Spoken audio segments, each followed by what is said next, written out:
Hello, everybody out in the world. My name's Melinda Jacobs. I'm an intuitive coach and a clinical hypnotherapist, and I am so excited about this conversation that is about to unfold.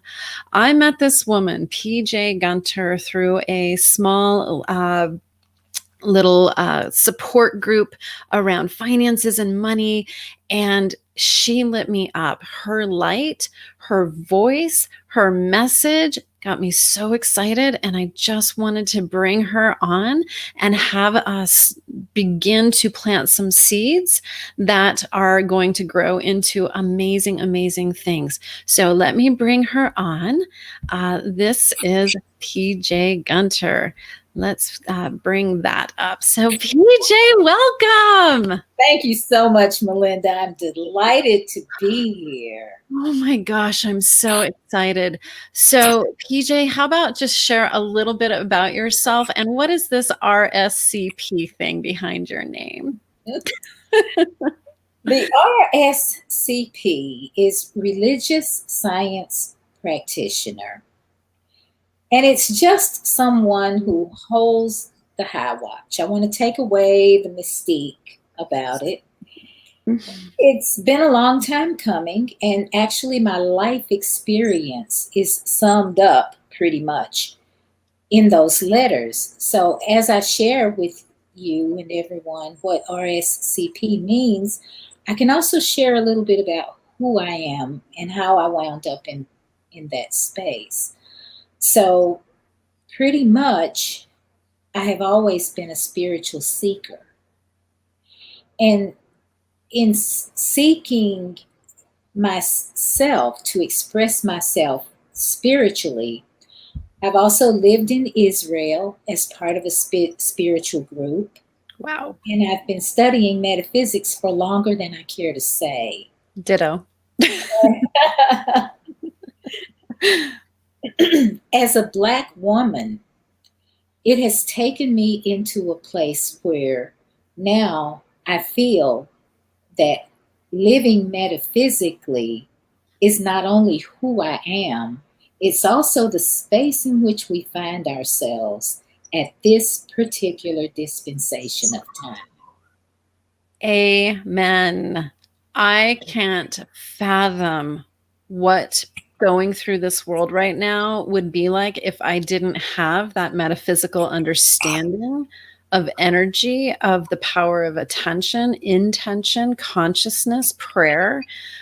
Whew, I would be scared and lost, as I know many people are. So I'm so excited to have you here. So we're just going to dive right in. And what I want to talk about initially is this idea of the creative urge.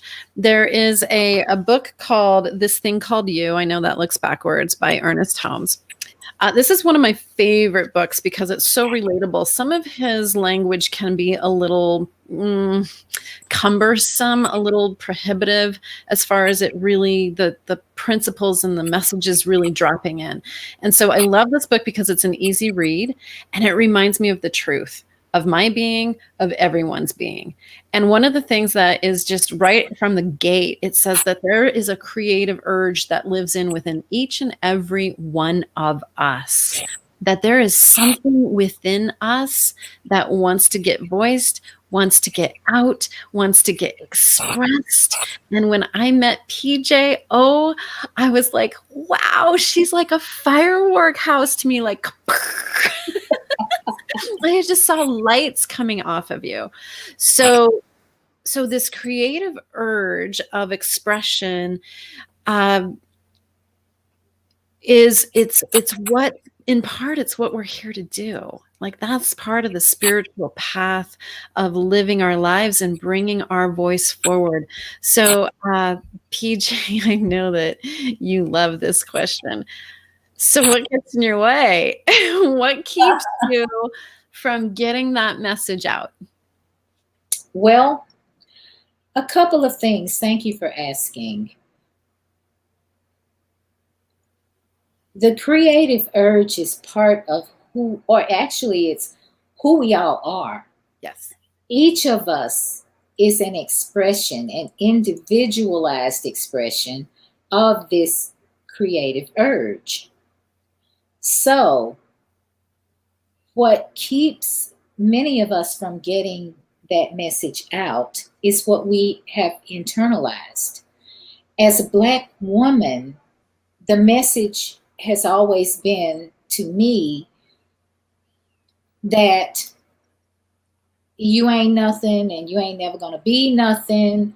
So you might as well just go away, get out of the picture, and just shut up and do as I say. Mm. And while metaphysics teaches us that we are this creative being, there actually is such a thing as systemic racism, in which laws and actually the consciousness of white people has gotten in the way. Subconsciously or subliminally, the message is that you don't belong. Mm. You don't belong here. You are excluded. And the legal system in this country, so it's not just a figment of my imagination about what gets in my way. There really are constructs in place, really hard constructs that get in my way of being who I am. There are economic constructs, educational constructs, and not even to mention the consciousness. When you first see me, my soul lives in a Black body. My Black body lives and moves and has its being in white society. That would be white land, white language, white culture. That's where my soul or my body live and move and have being. So, what gets in my way is the consciousness I have perceived and adopted that fits into the systemic racism of this country. I want to say very briefly that when I lived in Israel, I worked at the Ben Gurion University of the Negev. Um, it wasn't a great job. I edited scientific manuscripts for publication Wow. for the professors who worked there. The wonderful thing about living in Israel that I experienced was I was appreciated and valued for what I brought to the table first, and then as a woman, and third as a Black woman. Because in Israel, as a Black woman, I didn't, my people were never slaves. They were never enslaved. And I've changed that language, by the way. I used to say I'm a descendant of slaves. Now I say I'm a descendant of enslaved people. Oh, And oh, chills. I have snatched back the humanity that is within that institution of slavery. That's great. So that's a long answer to what gets in my way. So and thank you so much for speaking so openly about it. That was one of the reasons that I wanted to have this conversation, is because I feel like you do have a really important message for this wound that is raising itself, and there's so much light coming on it.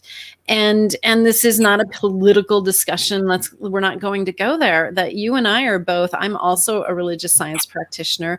We're coming from that high place of, here's a condition that is absolutely in play. And as practitioners and people who practice affirmative prayer, we recognize conditions, but we know that what's underneath is misbeliefs and things that have been perpetuated for so long. I started reading this book called Waking Up White. And for those who have not read this, seen it, I highly recommend it, because what PJ is talking about, this systemic built into the systems, is very real. Like, it is a very real thing that a lot of people are bumping up against. And so what gets into the way is our perceptions, our fears and beliefs. And right now, there's absolutely in the system built in some prohibiting factors, some limiting factors.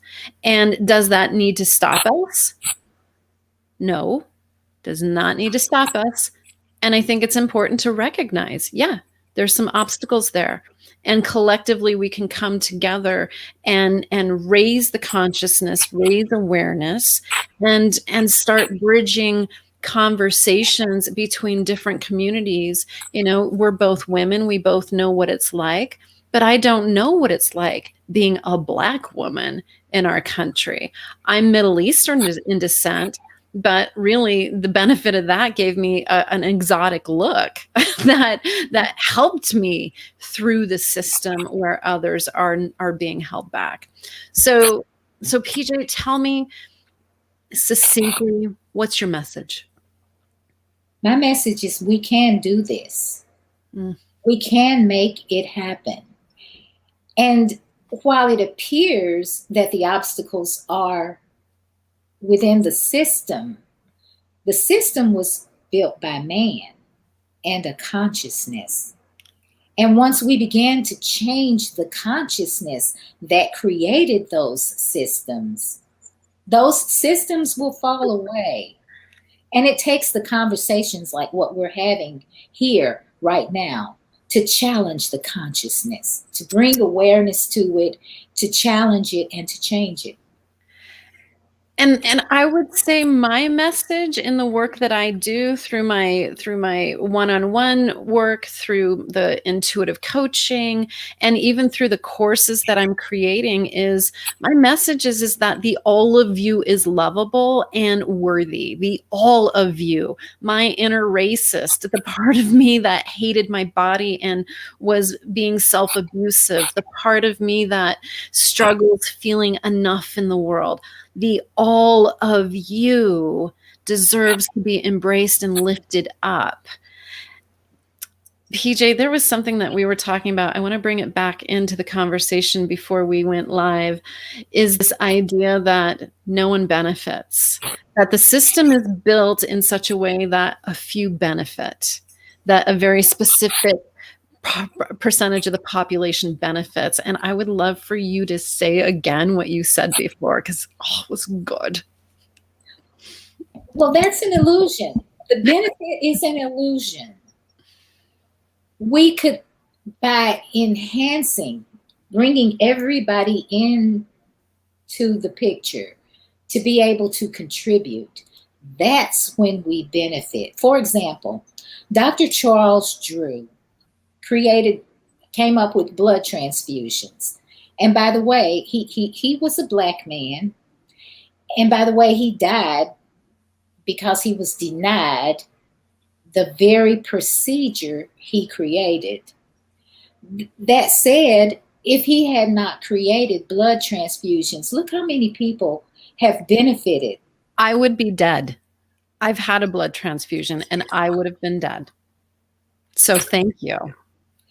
That's what I'm talking about. Mm-hmm. When people, because of their skin color, are denied an opportunity to contribute, who benefits from that? Nobody benefits from that.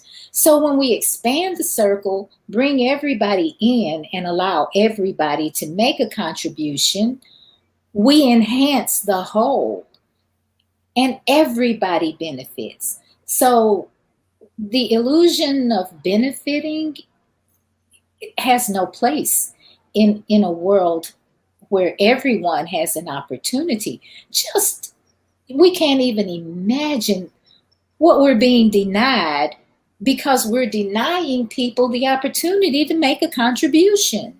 Right. And every one of those people house and hold that creative urge from the divine. And so, yes, if we're holding back divine creation and inspiration and innovation, what else are we preventing? What else are we limiting ourselves to? That idea just gave me goosebumps top to bottom. And I'm just like, yes, let's bring those voices forward. Let's bring that ingenuity and that innovation into the world, and let's see each other through the eyes of our creator and recognize everyone is made of the same substance. We are, and we are one. Yeah. So it's not just important for African Americans or blacks to be a part of it because we are a part of it. It's important because everyone benefits. If you think white people have got it going on now, wait until you put some color in the mix. Wow, right? You know, Mhm. You it know, will be so enhanced. I live in Aurora, Colorado, and the reason that I love living here, it's called the All America City because no matter where you go, there is a rich mix of culture, color, language, customs.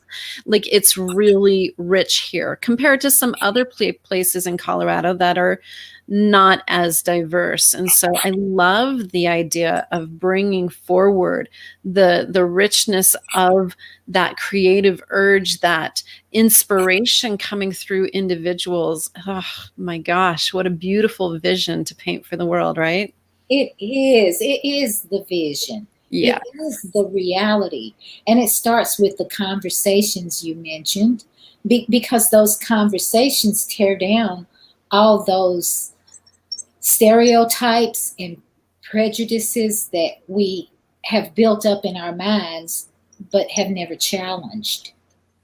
So, if you were to give the people watching this an idea of one or two things that they could do to begin to heal this chasm within themselves, within their small circles, what would you inspire people to do? I would inspire people, first of all, to deal with the emotional aspects of it. Find someone like you, perhaps, to help them get over the trauma and the degradation, Hmm. to help them tear down everything they think about themselves that's not really true. Yes. It starts with a healing within the individual. I start the healing process with myself. And in fact, that's how I became a religious science practitioner, just wanting to heal and following the yellow brick road, one step led to another, and this. And I'm sure that it's not the end all be all. It's not the promised land. It's Mhm. just the promised land is just one place. So begin to heal. And there are many ways to do that, including talking to someone like you who helps coach people. So I would say that would be the first step to heal ourselves as individuals. And then after we do that, begin to have those hard conversations. And as you said when we were off camera, begin to learn what we don't know. And once we learn more about what we need to know, we can begin to address those gaps in knowledge. Yes. And that's why I know that this is healing, is because the consciousness and the awareness is so prevalent right now. Like there's very few conversations that I hear that don't somehow go back to the racial inequities or the fact that we need to revamp and redo some systems to create more equality. So PJ, thank you so much. It is such an incredible honor to just sit with you, to bask in your light, in your truth. And I just so celebrate you for the courage to come out, come forward, and to speak so passionately about what you're here to share with the world. So I'm going to show this. If anyone out there would like to have a deeper conversation with PJ, or maybe even have her come and give a talk to a small group, she's absolutely available for that. So pjgunter@gmail.com. Thank you so much. This has been such a delight. Um, I hope you have a beautiful day, PJ, and maybe we'll be seeing more of you soon. Thank you so much, Melinda. You're so welcome. All right, folks. Thank you so much for joining in. If you are in that place of needing support, if you are dealing with the traumas of what is occurring in the world, either on a pandemic level, a racial level, a personal level, allow me to please be there to walk the dark places with you and bring some light to that. So you can reach me through quantumtherapeutics.com. My phone number 303-519-0477. It would be my absolute honor and delight to help you bring your message forward, to help break down and dismantle those blocks that are preventing that inner wisdom and inspiration from shining bright into this world. Like PJ said, imagine the world that we could live in when we all are freely bringing forward that voice and bringing our own unique color, flavor, and inspiration into it that is completely and all life affirming. Much love to you all. Thank you for this time, and I will be seeing you very soon. Take good care of yourselves and your hearts, and many blessings to you.